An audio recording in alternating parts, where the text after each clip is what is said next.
Hey everyone, welcome back to another lesson here on the channel. Today I want to talk about one thing that new Amazon sellers and just Amazon sellers in general selling their own products on Amazon forget to do all the time. And it is the reason that I've been able to go into my market and just crush my competitors. Video, you're literally going to be learning how to give yourself an unfair advantage when it comes to creating a product that your customer actually wants and or rebranding the product you already sell to make it better fit what they're looking for.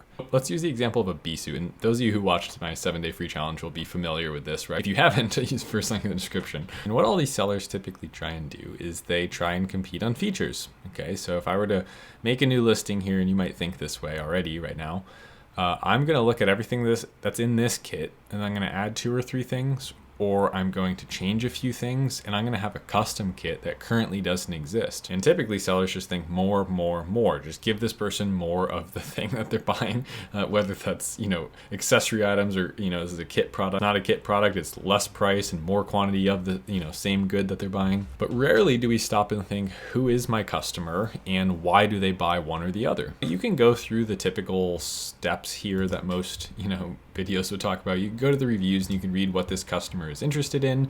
Most of the reviews are going to only tell you about their experience with the product, however, and not tell you much about them as a person or give away the secret sauce to how if you gave me this, I would 100% be your customer and I'd buy from you for life.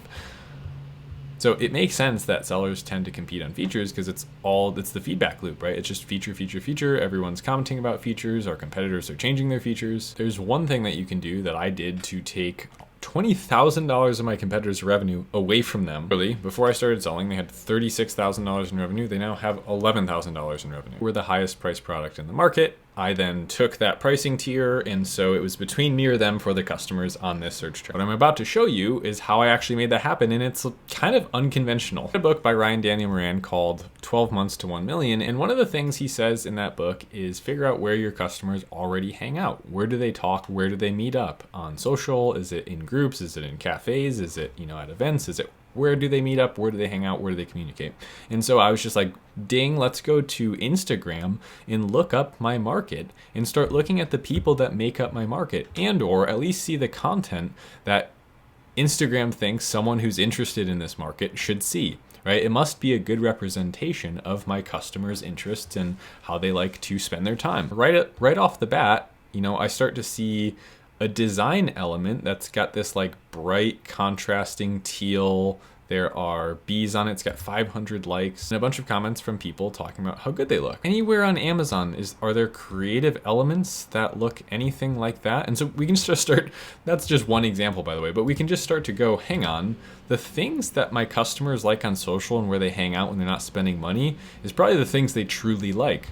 I can literally just go look at the people in the pictures, look at the brand of sunglasses, look at the brand of the shirt, look at this bee box, right? There's like lollipops on it and kind of just looks like a small town in the background. Again, small looking farm, middle-aged couple, really unique. It's like all this kind of like bright, high contrast, high saturation stuff.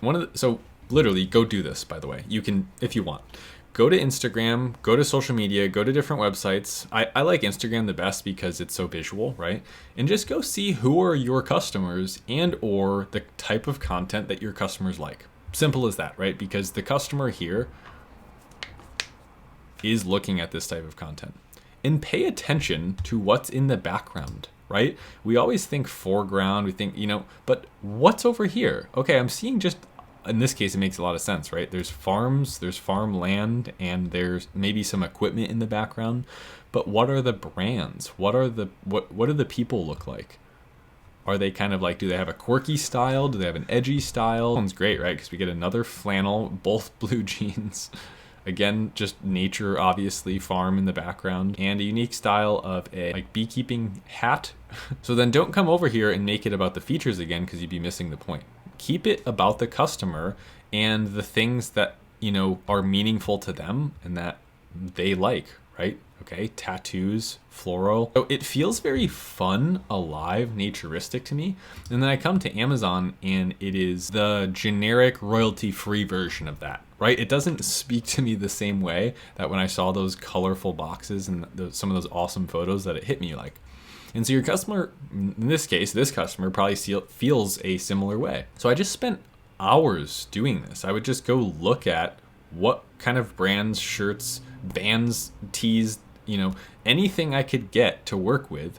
And for me, what it ended up doing, it led me towards going, I need to do something edgy here. That was what I landed on. I was just like, what are examples of great edgy brands? Once I knew the vibe of the person and the things they were interested in, do I have? Like, I have Liquid Death, I have Voodoo Ranger, and I was just like, okay, I'm just gonna go build like a mind map, 8 example brands, and then essentially copy them, but for this customer in a completely new market with a new interest, right?